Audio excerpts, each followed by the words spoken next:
Chegando para mais uma live aqui no Guia Viver Bem. Hoje vamos falar, nessa segunda live da quinta-feira, nós vamos falar sobre amamentação, sobre cuidados com recém-nascidos, sobre puericultura e vamos receber um trio de pediatras aqui, então, para trazer muitas orientações para as mamães e para os papais que estão vivendo ou que ainda vão viver essa fase da vida, né, que é tão importante e que é sempre tão cheia de tantas dúvidas.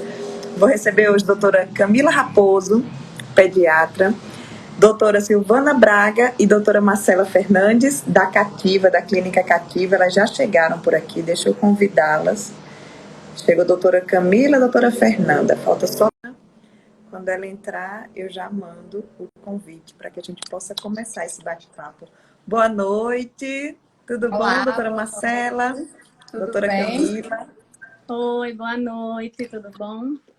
Tudo ótimo, sejam muito bem-vindas. Esse tema, né, que é tão importante falar, porque essa fase da vida, as mães e os pais ficam sempre cheios de dúvidas e muito inseguros também, né? Então, quanto mais informação, melhor nessa fase. Exatamente.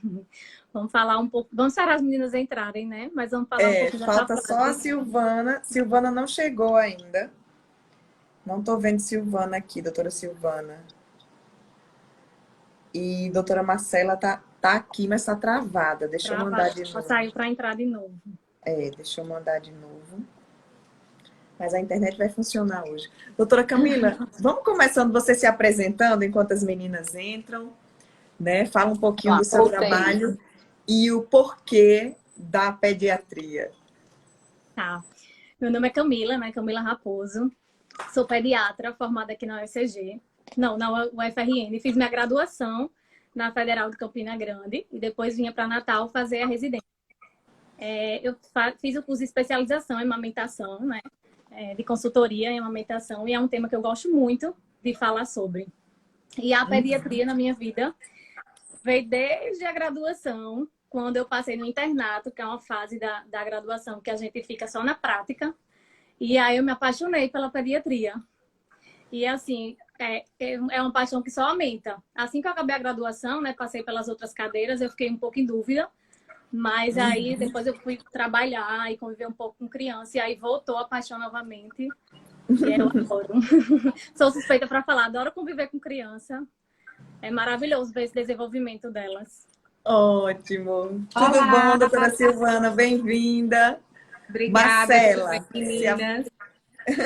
Se apresente também, doutora Marcela. Olá, boa noite. Eu sou Marcela, pediatra. Minha graduação foi na UFRN também e minha residência de pediatria também na UFRN. Eu costumo sempre dizer, isso eu falava muito para os meus colegas de residência, que a pediatria a gente normalmente não escolhe. A pediatria, ela nos escolhe. É uma identificação que a gente tem muito grande. Isso aconteceu comigo na graduação, não no início, mas no final da graduação, quando a gente tem um contato mais íntimo com o mundo da pediatria. E uma vez, a gente brinca que uma vez chamado, a gente não consegue se desligar. Você pode até tentar correr, mas não tem jeito. Sempre tem alguma coisa que lhe puxa para a pediatria. E doutora Silvana também, se apresente aí pra gente. Eu sou Silvana, sou pediatra, sou médica formada pelo NP. Fiz minha residência aqui em Natal, no Hospital Infantil Varela Santiago. Trabalho com as meninas na Clínica Cativa e também em alguns pronto-atendimentos da cidade. Eu sempre fui apaixonada pelo universo infantil. Eu sempre falo que ser mãe sempre foi um sonho e ser pediatra é a extensão da minha maternidade. Então, sou super feliz com a profissão, é como a Marcela disse. Eu acho que é a pediatria que escolhe a gente, né? E acho ótimo escutar, assim, de amigos de infância, que falam, ai, Silvana, não tem profissão, melhor para você. Então, isso realmente vinha desde de pequenininha, que já tinha essa vocação.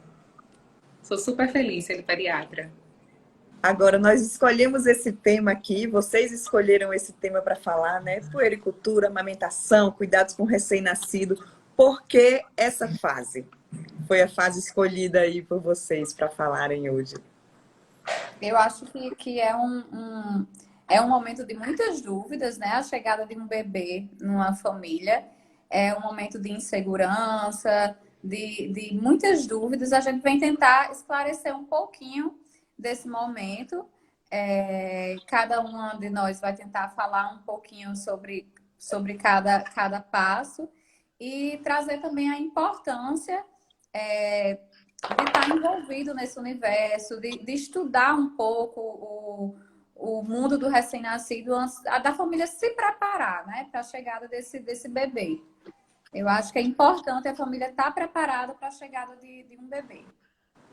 Ótimo. Mais alguém quer complementar? Exatamente, assim, escolhi esse tema também, resolvi entrar nesse tema com as meninas, justamente por isso, porque quando o bebê chega na casa de uma família, ele transforma a vida da família inteira, e especialmente da mãe. E esse tema da amamentação é o que traz mais dificuldade, que eu vejo no consultório, passei como mãe também. É um tema que traz bastante dificuldade, que necessita muita entrega da mulher. E eu acho que quanto mais informação ela tiver no período pré-nascimento, durante a gestação e no iniciozinho, maior a possibilidade de sucesso. Então, assim, eu acho um tema que é inesgotável para conversar. Os cuidados com o recém-nascido e a amamentação E a especial. amamentação. Então, vamos começar falando sobre puericultura. O que é a puericultura e qual a importância dela? Pois é, a puericultura, complementando o que as meninas falaram, é a minha grande paixão dentro da pediatria. Acho que foi isso também que ajudou na escolha do tema. Ele é o pilar da pediatria. É a consulta com o pediatra que visa a promoção da saúde das nossas crianças e a prevenção de agravos físico e mental. Então, é quando você tem a criança perto de você, sabendo do seu dia a dia, sabendo de sua rotina. Se precisar de alguma intervenção prévia para evitar agravos, a gente já faz essas consultas. Então, é realmente de extrema importância esse acompanhamento. Quando é que deve começar esse acompanhamento? Quando é que acontece a primeira consulta, doutora Silvana? A primeira consulta deve ser realizada ainda na gestação, no terceiro trimestre da gestação, porque estudos já mostram a influência na saúde do bebê em relação aos hábitos de vida da mãe. Então, em relação à alimentação, à atividade física, estresse, sono. Então, essa consulta é de extrema importância para que sejam orientados hábitos de vida saudáveis e também sanar todas as dúvidas que os pais têm, né? Então, principalmente pais de primeira viagem, que chegam no consultório cheios de dúvidas antes do bebê nascer. Então, é tão importante criar esse vínculo médico-paciente para que ele se sinta seguro nas próximas consultas e falar sobre os primeiros cuidados com recém-nascido e amamentação, que vai ser exatamente o que as meninas vão falar aqui no decorrer da live. E depois dessa primeira consulta, né? Aí essa mãe só retorna depois do nascimento e com que frequência essas consultas devem acontecer após o nascimento do bebê? A primeira consulta do bebê, né, segundo a Sociedade Brasileira de Pediatria, ela orienta que seja entre o 7º e o 10º dia de vida, até os 6 meses. É uma consulta mensal, de 6 a 12 meses. Ela passa a ser bimestral, de 12 a 18, trimestral, até os 5 anos, desculpe. Ela passa a ser semestral e depois anualmente a ida ao pediatra. Doutora Silvana, agora uma dúvida. Durante essa consulta, quais são os pontos que fazem parte da consulta? Por que precisa desse acompanhamento com tanta frequência? E quais são os pontos que vocês avaliam na criança nessas consultas? Avaliamos métricas físicas realmente, né? Tipo ganho de peso, avanço na estatura, como também tentamos acompanhar o dia a dia da criança, como alimentação, funcionamento gastrointestinal e geniturinário, imunização, que é tão importante, é tão falado hoje em dia principalmente, prevenção de acidentes. Acho que a gente tenta se aproximarmos da criança e da família, né, para a gente poder fazer exatamente essa promoção da saúde, que é o grande objetivo da puericultura. Eu lembro quando eu tive meu filho tem 11 anos, mas antes da consulta eu anotava tudo, porque quando chegava na hora da consulta, eu esquecia tudo que eu tinha que falar com o pediatra. Não sei se isso acontece. E qual é a orientação para as mães? Elas precisam realmente se preparar para essa consulta? Pronto, essa é uma dica super importante, de lá anotar todas as dúvidas num papelzinho mesmo, ou no celular hoje em dia, mas para que não esqueça na hora da consulta. É um tempo curto, né? E aí ficam tantas informações para essa consulta que muitas esquecem. Então, anote todas as dúvidas para levar para a consulta, para que todas as dúvidas realmente sejam sanadas. Levem sempre a carteira nacional, né, da criança, onde estão anotados os pesos e altura para a gente acompanhar gráfico, onde estão registrados também as vacinas, né, a imunização, também é de extrema importância. Se tiver exames anteriores, leve para a consulta para a gente poder analisar juntos, entender o que aconteceu já com a criança. E uma coisa super importante que eu sempre peço para os pacientes, lembrar que o pediatra é amigo da criança, é amigo da família. Então, nada de fazer chantagens emocionais com a criança, para que ela tenha medo de ir para a consulta. Então, tentar estimular a ida ao pediatra, né? Tentar fortalecer, na verdade, o vínculo pediatra e criança, para fortalecer também com toda a família. Eu lembro que o meu filho, ele gostava muito de ir para o pediatra, mas ele tinha trauma da urgência, né? Porque é aquela... Quando vai para a urgência, aí é o soro, geralmente é um sofrimento maior. Ele fazia, não quero hospital, quero ir para o pediatra, quero ir para o tio, né? Pois E é, tem que realmente ter. era esse acolhimento no consultório, realmente. É um vínculo emocional mesmo, né? Eu acho que uma das coisas que me fez escolher pediatria é exatamente ser amigo da família, poder acompanhar essa criança de perto. Então, fazer com que esse vínculo seja cada vez mais fortalecido e não afastar a criança do pediatra. Uhum. E os cuidados com esse recém-nascido? Quais são as principais dúvidas? Quais são os erros mais comuns que esse pai e essa mãe cometem nessa fase que eu digo que é a fase de adaptação, né? O bebê chega, está lá dentro da barriga, todo protegido, todo escurinho, e de repente ele chega nesse mundo. E quais são os erros, quais são as dúvidas mais frequentes nessa época aí, desse cuidado com o recém-nascido? As dúvidas nesse momento são muitas, né? É um bebê, um ser muito pequeno, as dúvidas são muitas. Os pais sempre têm dúvidas sobre banho, sobre o tipo de sabonete, sobre o que fazer com a pele, sobre as roupas. As dúvidas são muitas. E isso a gente tenta orientar nas consultas, inclusive na consulta pré-natal, que Silvana falou, é uma consulta importantíssima, que ainda não está assim, não faz parte muito da rotina das famílias, mas isso é muito importante, porque a família já recebe uma orientação para a chegada desse bebê, e nessa consulta a gente já faz um apanhado bom sobre os primeiros cuidados com esse recém-nascido. As dúvidas principais, geralmente, é com relação a banho, aos cuidados com a pele, né? Em se tratando desse ponto, a pele do bebê é uma pele muito fina, é uma pele muito delicada, gelatinosa muitas vezes, quando o bebê não é mais prematuro. Então, o excesso de banho não é recomendado. Então, nos primeiros 30 dias, a gente pede, mesmo a gente num clima mais quente, mas que evite excessos de banho. Quantos banhos, geralmente? Tentar deixar só um banho por dia. Bebezinho geralmente não se suja. Em algum outro momento de uma irritação maior, às vezes o bebê um momento de cólica, um choro mais intenso, que o banho ajuda a relaxar, pode tentar dar um outro banho, às vezes até um ofurô, um banhozinho morno, mas sem sabonete. Banho com sabonete apenas um por dia. Esse banho, nesse momento de irritação, seria mais para acalmar o bebê, então não precisa do uso do sabonete. Então, o ideal é que nesses primeiros dias, nos primeiros 30 dias, a gente tente dar só um banho por dia para esse bebê. E aí eu até oriento, assim, depende muito da dinâmica da família, mas em geral, o horário que mais ajuda o bebê a relaxar é no final do dia, porque coincide com o horário de maior irritação. Então, o banho no final do dia ajuda aquele bebê a relaxar naquele momento de irritação.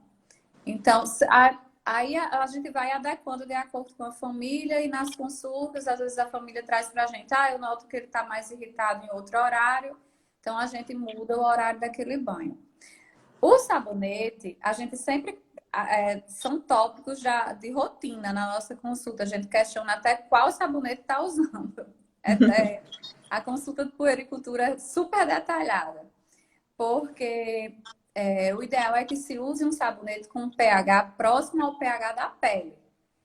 A gente não tem a nossa pele não tem um pH muito neutro, é até um pH um pouco mais baixo. Então, o uso do sabonete é até um sabonete que seja mais próximo ao pH da pele. Então, isso a gente sempre questiona em consulta para a gente poder orientar isso, e dar sugestões desse sabonete. Geralmente, aqueles sabonetes com muito perfume não são os mais adequados.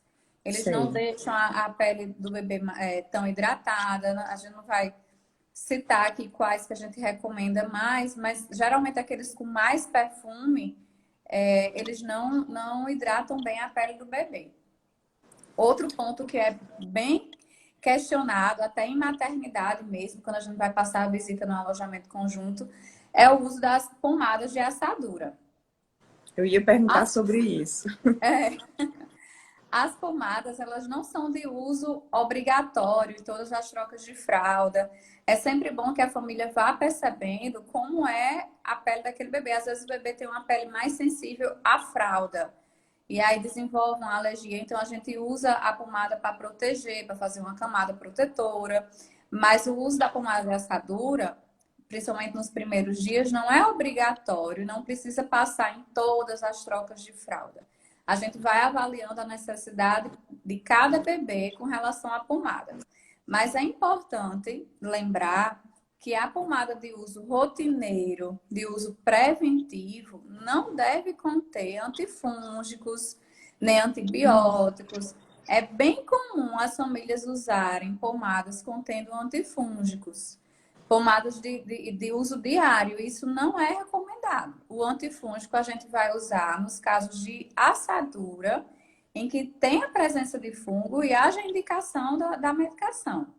Não sendo... Essa pomada sempre recomendada pelo pediatra, não é isso? O ideal é que sim. As pomadas de prevenção são pomadas que funcionam apenas como cremes de barreira, né? Sem a parte dos antifúngicos, dos antibióticos, apenas cremes de barreira, hidratantes, para proteger mesmo a pele do bebê. Então, isso é importante. A escolha da fralda, a quantidade de troca da fralda, né? Tem mães que deixam mais tempo. Qual é a orientação sobre o uso dessas fraldas descartáveis, doutora Marcela? A gente sempre pede para estar checando a fralda do bebê. A maioria das fraldas, muitas delas, já vem com um sinalizador de xixi, né? Ela muda a cor. Então, ali já facilita um pouco. Porque você deixar a fralda muito tempo suja, seja com xixi ou seja com cocô, vai irritar com mais facilidade aquela pele. Então, o ideal é que fez xixi, troca a fralda. Fez cocô, troca a fralda. Realmente são várias trocas por dia. Mas quando a gente deixa a fralda muito tempo suja, isso pode ocasionar uma assadura. Então, o ideal é que as trocas realmente sejam frequentes. O tipo de fralda utilizado por cada bebê vai depender muito da pele do bebê.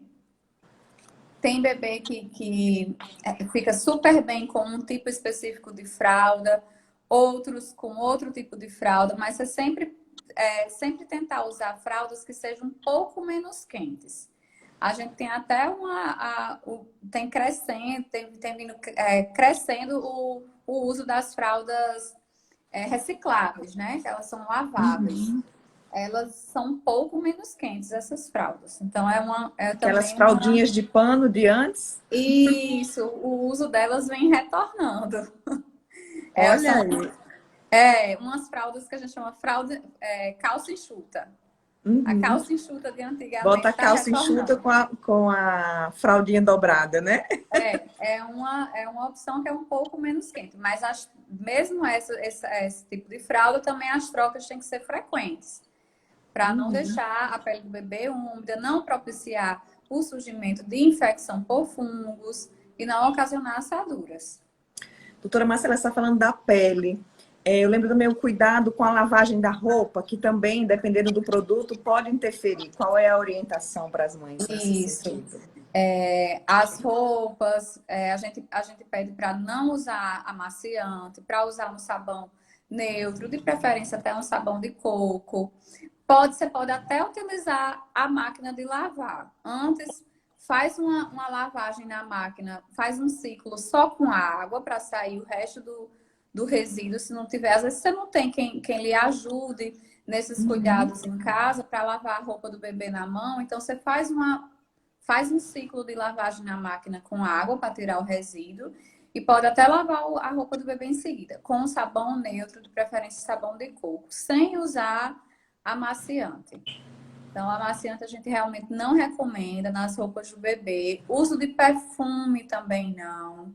O perfume às vezes irrita a pele do bebê, pode dar alergia, é uma pele muito delicada. Então, o bebê é cheiroso. É cheiroso por natureza, não precisa Só de aquele perfume. cheirinho já é bom, né? Já é o cheirinho de bebê suficiente. mesmo. É. Com relação ao umbigo, que eu acredito que também nessa fase do recém-nascido é motivo também de preocupação, de cuidado, como é que deve ser esse cuidado? O umbigo é motivo de dúvida, de cuidado, de medo. Os pais têm muito medo de limpar o umbigo. Eu passo muita visita em maternidade e aí eu sempre friso, eu sempre oriento a higienização do coto umbilical e faço isso em consultório também. Que não é para ter medo de higienizar. O coto ele precisa ser higienizado, sim. E, de preferência, em todas as trocas de fralda, no mínimo 4 higienizações por dia. Mas se a família conseguir higienizar em todas as trocas de fralda, aquele coto vai cair mais rápido.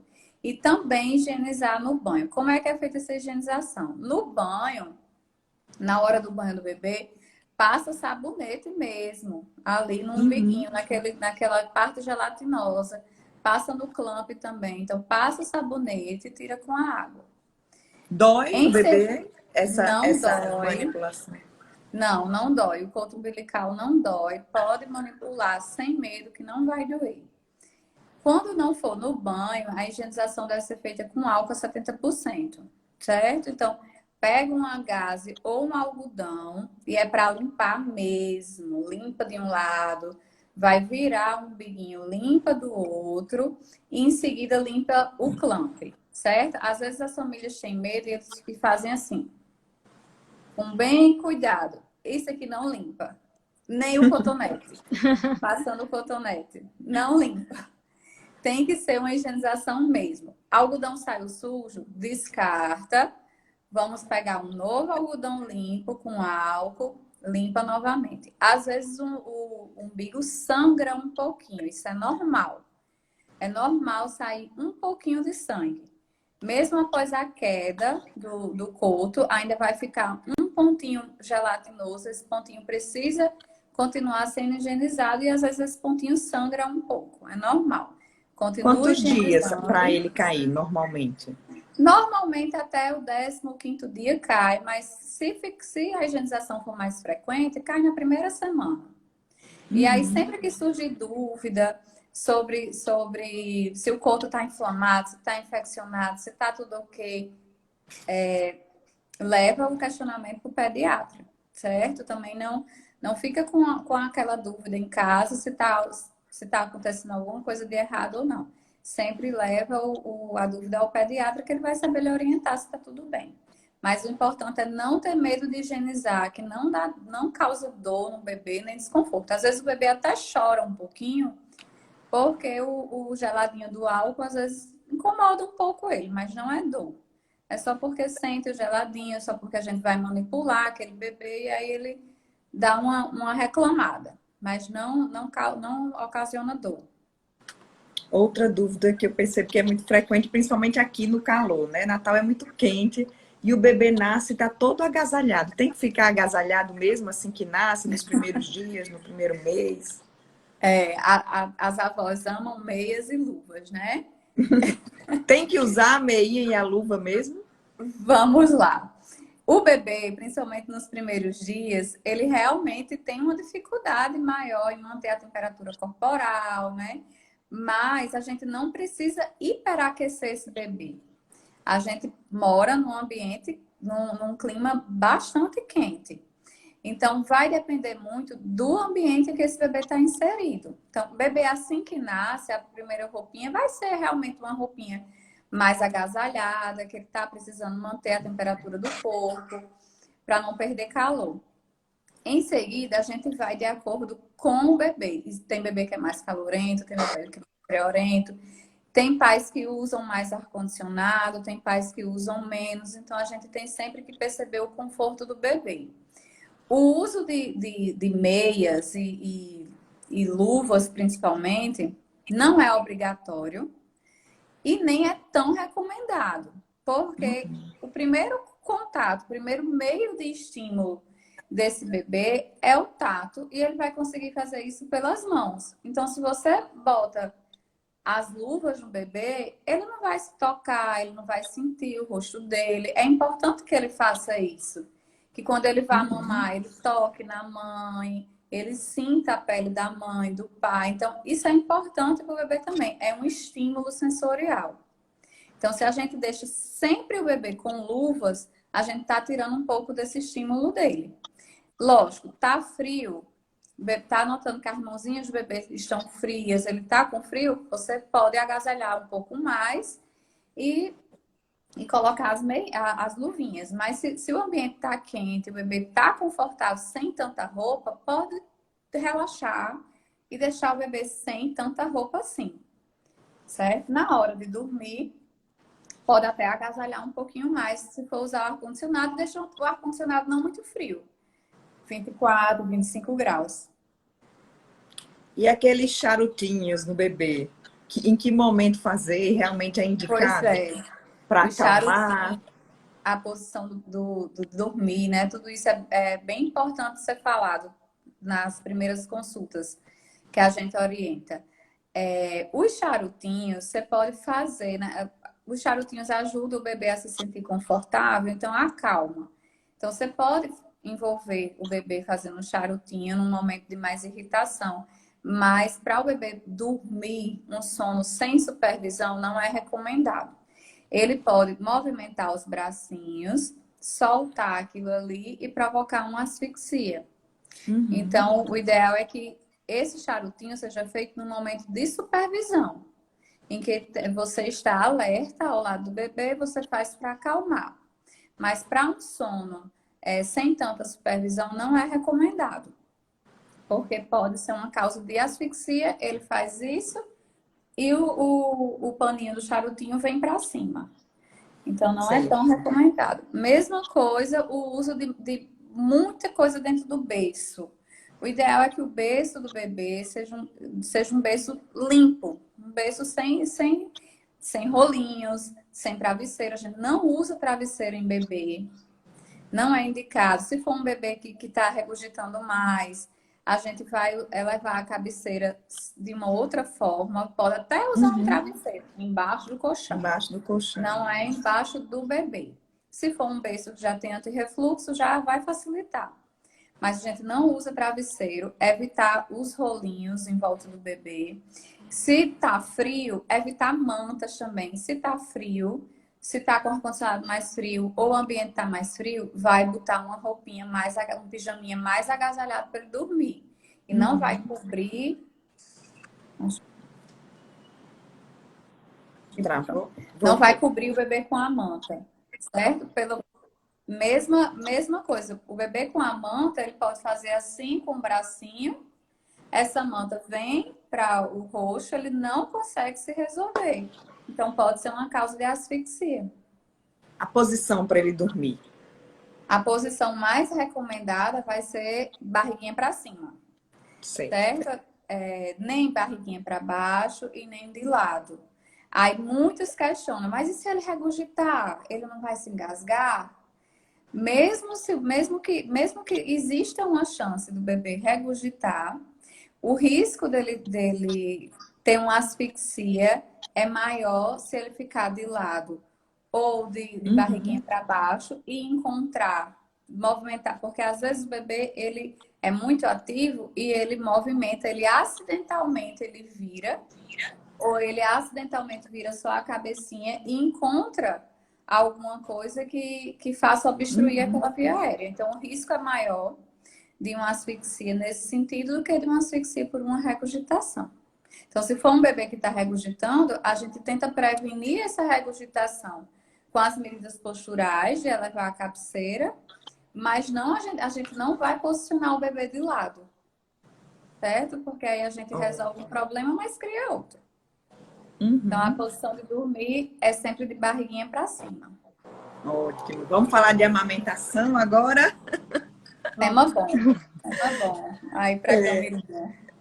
O que eu acho interessante da amamentação, né? Porque a amamentação é aquele momento da mãe com o filho, a mulher sonha com a amamentação e, de repente, muitas vezes pode ser doloroso e pode ser um momento de sofrimento para a mãe, né, doutora Camila? Exatamente. Aquela amamentação que o bebezinho sai da barriga e vai direto pro peito e suga bem limpinho e a mãe fica sorrindo e é aquele momento prazeroso. Eu acho que 99% dos casos não é bem assim, as primeiras semanas. Então, vamos falar um pouquinho desse início da amamentação. Porque, assim, no futuro, a amamentação vai ser prazerosa, sim. Aliás, eu acho que é um dos maiores conexões, um dos maiores momentos de amor da mãe com o filho, é esse da amamentação. Mas isso é depois que a gente supera as dificuldades iniciais. Tá bom? Certo, então. Uma orientação para que esse início da amamentação seja bem conduzido. Bom, O que é que a mulher precisa saber? Primeira coisa é de muita informação durante a gestação.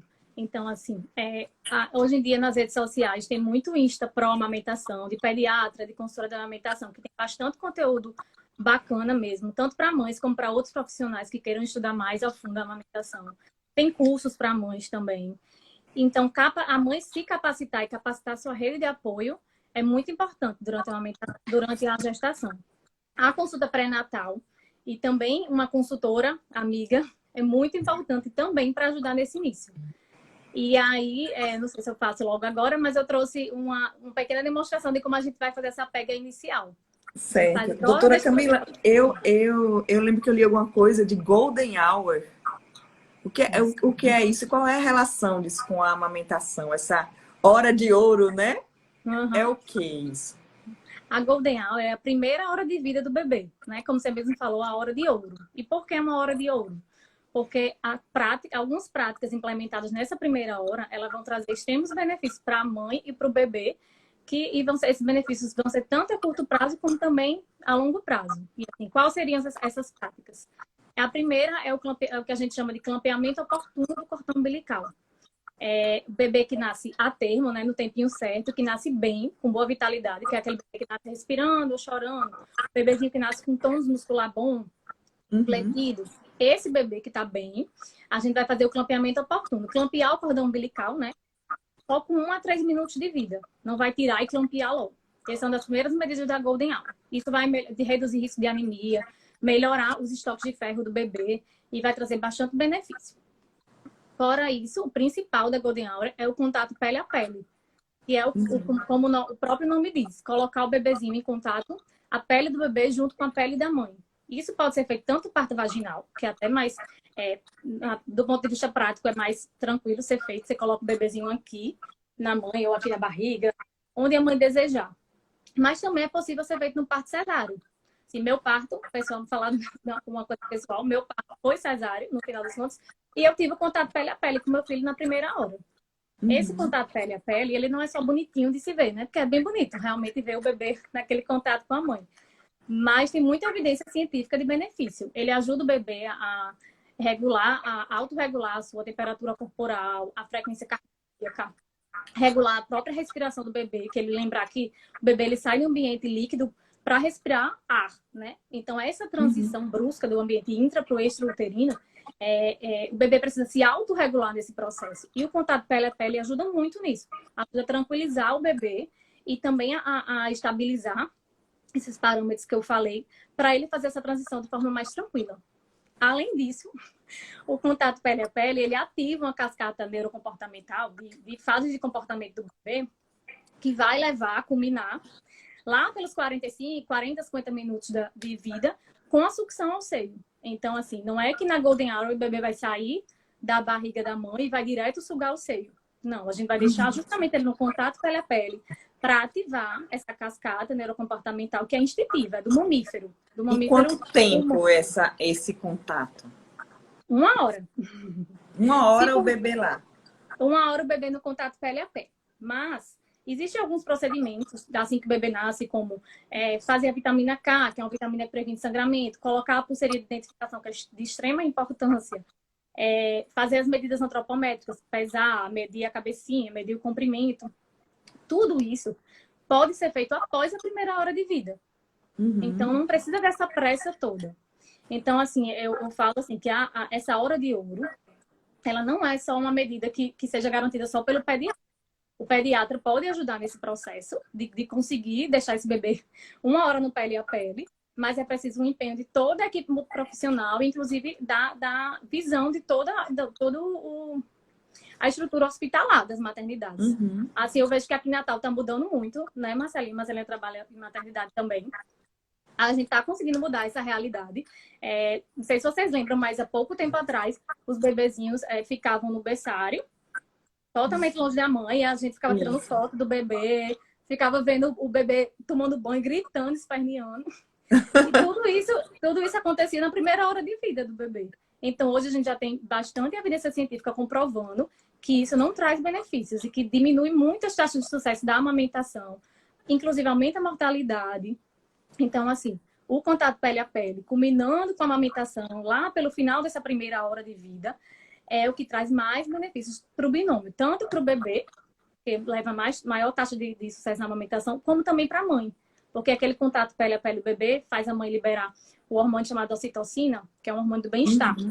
E tanto previne sangramento na mãe, tem muito sangramento, né, no pós-parto imediato, a ocitocina vai diminuir esse sangramento, e vai levar um bem-estar materno. Então, também vai melhorar os desfechos de saúde mental da mãe. E essa hora termina com a amamentação? Isso. Ou não? Ele tem que mamar nessa hora? E ele precisa de ajuda ou é o instinto, ele vai lá e vai mamar de todo jeito? Bom, essa primeira mamada da vida, que durante essa primeira hora, o mais indicado é deixar ele ir sozinho. Deixa no contato pele a pele, mais próximo da areola e do mamilo. E ele vai passar por vários estágios comportamentais. Fica mais relaxado algumas horas do minhoco, aí depois fica mais ativo. Aí depois ele se familiariza com a região, toca, às vezes lambe só o mamilo. E geralmente o bebê vai começar a sugar. Não vai ser aquela sucção super eficaz, bem bonitinha, com a pega adequada.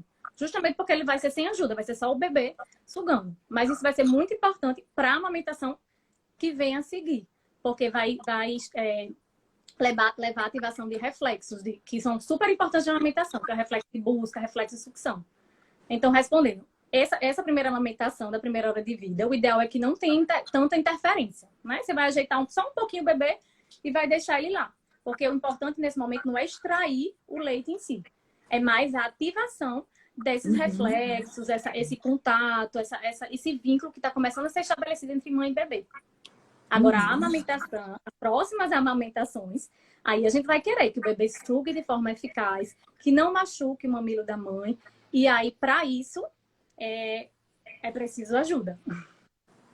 Como é que deve ser essa orientação, essa ajuda para que o bebê faça a pega correta e ele consiga mamar? Vou pegar aqui uns acessórios que minha amiga, consultora de amamentação, Tainá, da Amor Mamar, me emprestou. Para mostrar para vocês, tá? Certo, vamos lá. Vamos lá. Porque só falar como é que bota o bebê no peito é difícil de entender. Tem que mostrar mesmo, tá? Ó, a primeira coisa é a mãe tem que estar numa posição confortável e no ambiente tranquilo. Então, num assento que tem apoio para as costas, apoio para os pés. Sempre com a garrafinha de água do lado, porque assim, durante a amamentação dá muita sede. Acho que quem amamentou aí sabe a sede que dá na gente quando o bebê começa a sugar, que é justamente a relação do hormônio que eu falei há pouco, da ocitocina. Enfim, a mãe na posição confortável e um apoio aqui embaixo. Geralmente eu indico a almofada de amamentação mesmo, para esses primeiros dias, porque o bebezinho é muito pequenininho, então é muito difícil de segurar nos primeiros dias. A almofada de amamentação aqui embaixo, que eu não trouxe, vai ajudar a apoiar esse bebê. Então tá aqui, bebê. Esse bebê é bem maior do que um recém-nascido. O recém-nascido é bem menor. Bem grande ele. Mais molinho. Aí por isso que eu não botei a almofada de amamentação, mas geralmente vai precisar. Aí, então você vai apoiar o corpinho do bebê na almofada aqui embaixo. bom? E você vai pegar esse bebê para colocar para mamar numa posição que a gente chama posição invertida. Porque geralmente a gente segura o bebê assim, né? Com esse braço. E aí a posição invertida é segurar o bebê, a cabeça do bebê com essa mão. Como eu falei, a cabecinha é bem molinha, você segurando aqui na mão, você tem um controle melhor para conseguir levar ele ao seio. Então segura aqui na altura dos lóbulos da orelha, aqui embaixo, com o formatozinho de C na mão, tá? E o corpinho dele é apoiado na almofada. Com essa outra mão, você vai segurar a mama, tá certo? Eu sempre oriento fazer uma massagenzinha antes, principalmente no início, porque estimula a abertura de ductos, também a liberação do leite dos alvéolos. Tá? Faz uma ordenha rápida. Até a rede de apoio pode fazer isso, sem ser a mãe mesmo. E aí você faz um pouquinho, faz um pouquinho de ordenha, que é espremer um pouquinho para sair um pouquinho de leite. Sim. Então, lembrar que nesse primeiro momento não vai sair leite, não vai jorrar leite, não, tá? Vai molhar um pouquinho. Vai ser até difícil, às vezes, você ver. Mas, assim, você olhando e você sentindo, você vê que molhou um pouquinho. Por que eu oriento fazer isso? Porque o cheiro do leite, o sabor do leite, vai estimular esses reflexos no bebê de sucção e de busca. Então, você vai segurar, acho que é melhor ficar lateralmente. Segurar a mama aqui em posição de C, tá bom? Não é para segurar assim, que é bem comum, né? Culturalmente, seguram assim, mas essa forma de segurar não é legal. Segura em formato de C. Amassa um pouquinho assim, comprimir um pouquinho o mama, tá certo? De forma que a gente chama isso pega sanduíche. Porque é igual sanduíche, que é grandão e a gente tem que apertar um pouquinho para caber dentro da boca, a mesmo jeito a mama com o bebê. A gente aperta um pouquinho para caber na boca do bebê, que é pequenininha no início. Então, a gente vai comprimir um pouquinho, vai tentar direcionar o mamilo para a parte superior do céu da boca do bebê, tá bom? Que também é a posição mais adequada. Você vai fazer leves estímulos no lábio inferior e no lábio superior. Tocar o mamilo no lábio superior e inferior, nas laterais, porque isso vai provocar o reflexo de busca do bebê. Que o bebê vai fazer assim. Abrir a boquinha. Isso que é o reflexo de busca. Aí você encaixa porque meu bebê bem já direitinho. tá com a boca aberta. E aí, quando você faz o estímulozinho, ele vai fazer o reflexo de busca. E quando ele abrir a boquinha, você vai trazer a cabecinha de encontro à mama. Tá bom? E aí, tão logo o mamilo entra de forma profunda no interior da boquinha do bebê, geralmente, pouquinho tempo depois, ele começa a sugar. E aí, você vai aos poucos soltando essa mão, colocando aqui para apoiar a cabeça do bebê no seu cotovelo e soltando a cabecinha dele para ficar com essa mãozinha livre. E aí é super importante agora você olhar para o seu bebê, para sua mama e observar se o que você fez ficou tudo ok. Então, o que você vai observar? Vai olhar a boca do bebê. Tem que estar com o lábiozinho para fora, assim, boca de peixinho, um lábiozinho invertido. Você vai olhar se o queixo tá tocando na mama, tá certo? Vai olhar se o narizinho tá livre em cima. Porque, assim, quando você coloca o bebê, você tenta colocar o bebê mais embaixo, começando a colocar ele por baixo e depois em cima. Toca primeiro o queixo na mama, para depois tocar o resto.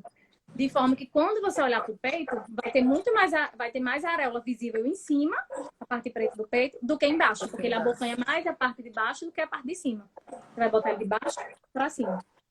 Olhar a posição do bebê, se a cabeça está alinhada com o corpo, também é bem importante. Porque muitas vezes eu vejo a mãe amamentando e o bebê tá assim, amamentando aqui e com o corpo virado para lá. Isso não é interessante, tá certo? Ele não vai conseguir sugar de forma eficaz. E, além disso, olhar os movimentos de sucção, os movimentos de deglutição do bebê. Então, você vai olhar para essa região aqui do bebê e vai ver se ele está sugando e engolindo o leite. Tá bom? Porque tem bebezinho que fica só naquela sucção bem e não está deglutindo bem o leite. Tá bom? Mas, assim... Olha aí, uma verdadeira aula, viu? Mas eu acho bem interessante, assim, eu sei que a mãe, quando o bebê nasce, é uma variação hormonal muito grande que acontece. É uma bomba o psicológico da mãe não fica muito legal, até o nível cognitivo e a memória é prejudicada com privação de sono e tudo. Então, eu acho o ideal, mesmo tendo estudado e aprender como é que faz a pega, é chamar profissionais para estar junto desse início da amamentação. Então, eu acho essencial ter uma consultora de amamentação para fazer, no mínimo, uma visita a esse binômio e a consulta pediátrica na primeira semana, como a Silvana falou, para os profissionais avaliarem de fora como está realmente a mamada, se está sendo eficaz, tá bom? A orientação é a mamada de quanto e quanto tempo, tem uma frequência ideal, como é que a mãe vai saber se o bebê está satisfeito? Tem aquele bebê que quer mamar toda hora e a mãe fica na dúvida se deve dar o peito toda hora ou não. Pronto, olha só. Tem alguns parâmetros que a gente avalia se a mamada está sendo eficaz, né? Nós, como pediatras, a gente vai avaliar se o bebê tá urinando bem, tá certo? Ele começa urinando só uma vez nas 24 horas.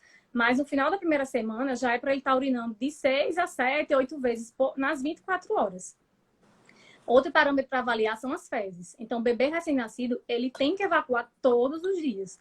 Não existe isso de bebê recém-nascido porque só amamenta passar 2, 3 dias sem evacuar. E isso essa regra vai servir mais para frente, mas durante o período neonatal, não. Ele tem que evacuar todos os dias.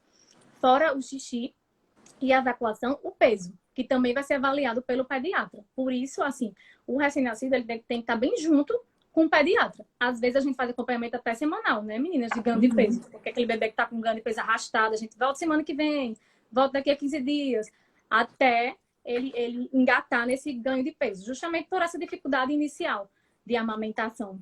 Qual foi a outra pergunta? Essa era para avaliar a Não, como saber se o bebê está satisfeito e se tem uma frequência ideal para essas mamadas, um intervalo entre as mamadas. Para saber se está satisfeita, é mais ou menos isso. Tem que ser avaliado o xixi, a evacuação, avaliar ganho de peso e avaliar se o bebê fica relaxado após a mamada. Então, assim, aquele bebê que suga o seio e no final da mamada ele vira o pescoço, fica com a mãozinha flácida. No geral, eles adormecem, porque a sucção é um movimento bem calmante para o recém-nascido. Então, esses são mais ou menos os parâmetros. Não tem como a mãe avaliar sozinho se a mamada está eficaz. É preciso da ajuda do profissional, junto aí nesse primeiro mês. E sobre a frequência, não tem frequência definida. Já está mais do que comprovado que a amamentação em livre demanda, que é assim, quando o bebê demandar, você vai colocar ele no peito. É o mais eficaz, tá certo? Para o bebê. Não tem tempo de amamentação definido. Então, vai ter vezes que o bebê vai para o peito e vai mamar 15 minutos. Vai ter vezes que ele vai passar 45 minutos. Porque durante uma mamada só, o bebê varia entre sucção nutritiva, que é aquela sucção que ele está sugando e engolindo, e sucção não nutritiva, que é aquele que ele está só, que a gente chama chupetando, mas eu nem fazendo a gosto chupeta. eu nem gosto muito desse termo, mas para vocês entenderem o que é.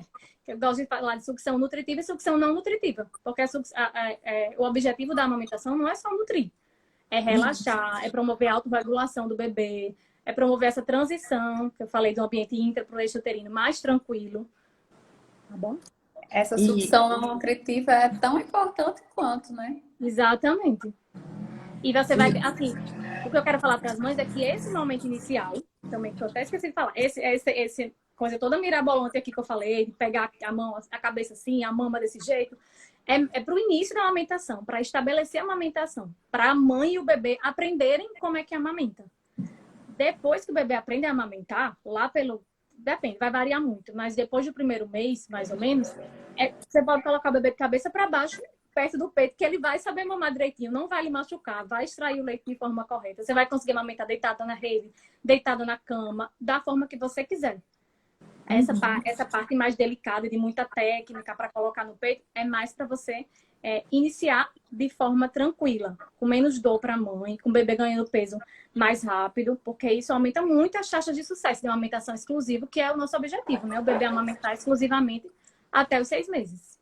Agora, toda mulher vai sentir dor ou a mulher que fizer exatamente desse jeito que você ensinou diminui as chances de dor?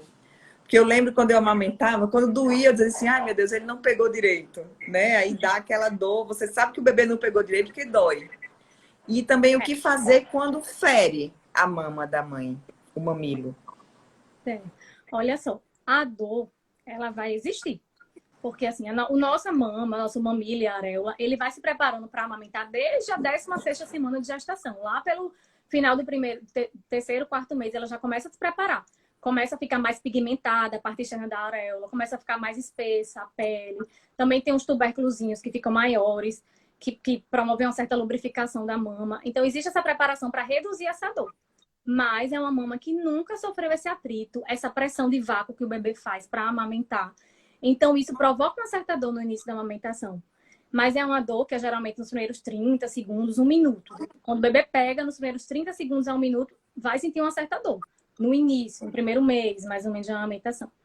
Mas se for uma dor insuportável, que você veja que a mãe tá fazendo assim, careta, às vezes tem umas mordendo o pano e que dura a amamentação inteira, aí é um sinal vermelho a ser ligado e precisa de ajuda, de profissional, pediatra, amigo da amamentação e uma consultora. Porque essa dor insuportável pode ser causada, como você falou, por fissuras, ferimentos. Pode ser causado por infecções fúngicas, infecções bacterianas. Pode ser causado por problema de vaso. Existe um negócio chamado fenômeno de Raynaud que também causa muita dor. E, às vezes, a mulher não tem como chegar nesse diagnóstico. Não é só pega errada, entendeu? Talvez a pega errada seja o início da causa da dor. Mas leva a consequências que tem tratamento, como fissura, infecção, e a gente pode melhorar a dor dessa mãe. O ideal é que doa, mas só no iniciozinho, e não é uma dor tão insuportável. Tá bom? E como agir em casos de infecção do mamilo? A criança tem que parar de mamar? A mãe vai fazer o desmame, a ordenha e vai oferecer não existe quase nenhuma contraindicação absoluta de amamentar.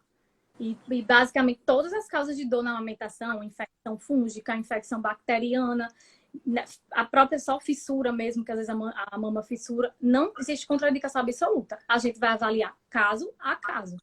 Tem alguns casos que, para a gente ter sucesso na amamentação, para essa mãe continuar amamentando, a gente precisa passar por um período de transição, de ajuste. Então, é um bebê que vai para o seio uma vez, vai intercalar com ordenha, a bombinha, que às vezes dói menos, e a gente vai dar no copinho esse leite para o bebê. Até a gente tratar esse ferimento, que acho que eu nem expliquei como trata. O ferimento em si, a cicatrização, a laser terapia ajuda muito. Que muitas consultoras de amamentação aqui em Natal fazem. Mas você tem que tratar a causa dessa fissura, que é ajustar a pega, a posição, tratar a infecção se tiver, tá bom? Ótimo. E aí, mais algumas orientações? Hoje foi uma verdadeira aula. Vai ficar gravada a live, né? Para as mães, as gestantes que estão aí nesse momento, se preparando para receber seus bebês e para quem está vivendo. Eu queria agradecer vocês três. Foi realmente uma aula hoje aqui. E eu queria deixar também aqui esse espaço para que vocês façam aí as considerações finais, orientações mais importantes. O que é que essas mães e esses pais que estão aí aguardando a chegada do bebê ou estão vivendo esse momento dessa adaptação da chegada do recém-nascido, eles devem levar em consideração? Quais são as prioridades? O que é que não pode deixar de ser feito nesse período? Então, vou começar pela minha parte, que eu vou inventar.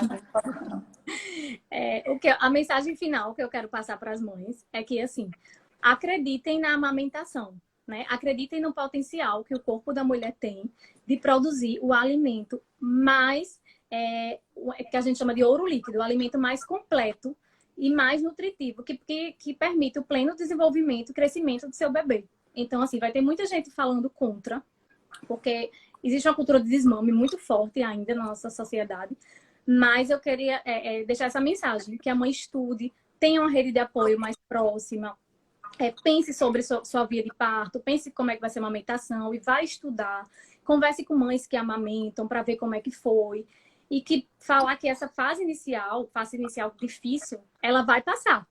E esse momento da amamentação vai ser extremamente prazeroso. Isso eu posso garantir para todas as mães que persistirem nessa fase inicial.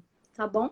É aquele negócio, né? O transtorno passa e os benefícios ficam. Exatamente, que é o principal para a gente que é mãe, né? O benefício da nossa cria. Com certeza. Doutora Marcela, Silvana. Vamos lá. Acho que a mensagem principal aqui é que o que a gente vem percebendo muito, pelo menos eu venho percebendo um pouco, é que as famílias elas têm se preparado muito para o momento do parto e um pouco menos para a recepção desse bebê. Então, que as famílias elas busquem se preparar para a chegada desse bebê no ambiente familiar. Não é instintivo, né? Camila falou um pouco disso, os cuidados e tudo. Não é instintivo. Ninguém nasce sabendo de tudo. Então, é preciso uma preparação. Uma preparação sem tanta cobrança, lógico. Não precisa a família estar se cobrando também tanto para a chegada desse bebê. Mas é necessário se preparar e buscar apoio. Buscar uma rede de apoio familiar e buscar um apoio de um profissional, né? De um profissional que você tenha empatia, que você se identifique e que você vá encontrar nesse profissional um apoio para sanar suas dúvidas, para lhe ajudar. O papel do pediatra é muito de ajuda, né? Ajudar a família com os cuidados daquele bebê. E aí, como a Silvana falou, né? Fazendo toda a promoção de saúde. Então, o recado principal aqui é que as famílias elas busquem uma preparação para a chegada desse bebê no ambiente familiar e que nós, enquanto pediatras, estaremos sempre à disposição para esclarecer as dúvidas, para tentar acalmar os corações dessas famílias. Todo pai, toda mãe que se propor vai ser um excelente pai, uma excelente mãe da sua forma. E eles vão encontrar, né? Vão encontrar o seu jeito e tudo no final acaba dando certo. É isso. E não existe fórmula mágica, né? Porque tem pais que têm 2 filhos, 3 filhos e cada um foi diferente, essa adaptação, esse momento. Isso. Cada um vai ter o seu jeito passa, e eles né? vão se encontrar nisso. Ótimo. Doutora Silvana, quer falar algo? Quero só para finalizar mesmo, como as meninas já falaram, né, também, como foi falado no início, mas as gestantes, procurar mesmo um pediatra que se identifique, que tenha empatia, para fazer essa consulta do pré-natal, para já se preparar realmente para a chegada do bebê, como a Marcela falou, não só para o momento do parto, e que já inicie o vínculo mesmo com o profissional. O pediatra é amigo da família, então ele precisa realmente estar dentro da sua rotina, que os pacientes vejam ele como um aliado, né? Então, para dúvidas, para orientações, então estamos totalmente disponíveis para isso. E é super importante essa relação emocional. Ótimo. Meninas, muito obrigada. Foi uma live maravilhosa mesmo, muita informação. Estou aqui até com vontade de ter outro filho para colocar em prática de novo. Vamos lá. O meu já está aqui na barriga. Olha aí. Estamos aqui, né, para acompanhar. Pode colocar menino nesse mundo. Muito obrigada, boa noite. Quero deixar o convite. Amanhã teremos a última live. A gente vai falar sobre o acompanhamento com o pediatra, que é também homeopata, né? Como é que a homeopatia ajuda nesse processo também do desenvolvimento das crianças. Muito obrigada a vocês 3. Parabéns pelo trabalho, pela dedicação. E obrigado por compartilhar todo o conhecimento aqui com as mães que assistiram e as que vão assistir ainda, porque vai ficar salva aqui a live. Obrigada a você que agradece a oportunidade. Obrigada pelas mensagens também, Aide. Todo mundo aqui mandando mensagem, né? Pacientes, agradecendo e elogiando. Muito obrigada, boa noite. Obrigada, boa noite. Tchau. Tchau.